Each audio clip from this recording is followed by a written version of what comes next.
Babala, kung marupok ang dibdib mo, huwag ka manood ng bidyong ito at siguradong mapapaiyak ka sa awa dahil sa kalagayan ng taong ito.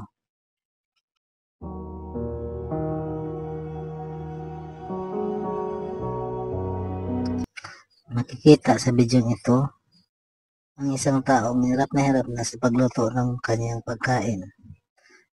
Bagamat hirap na siya, hindi siya sumusuko. Ginagawa pa rin niya ang dapat niyang gawin para makakain sa sarili niyang pagsisikap.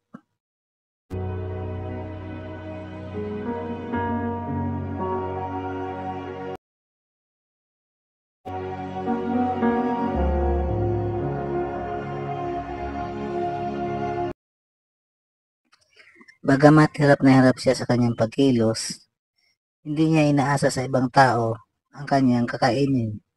Siya mismo ang nagluluto ng kanyang pagkain.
Pati sa pagkain, makikita niyo talagang na hirap siya sa pagsandok pa lang ng kanyang kakainin.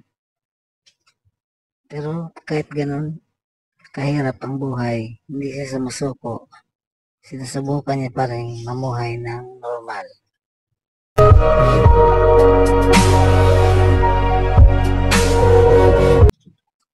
Mainam talaga na ipakita natin ang ating pagmamahal sa ating mga mahal sa buhay habang malakas pa sila, habang wala pa silang karamdaman.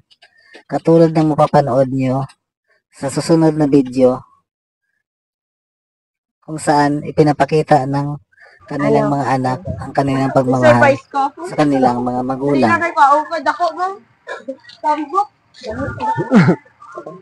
One, two, three!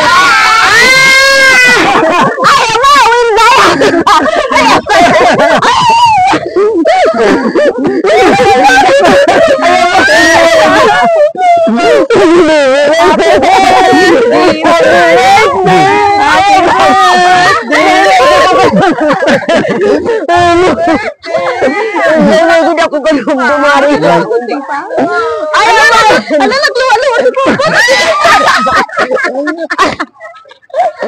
Ay, mo binuo. Ay, nagkibig ko.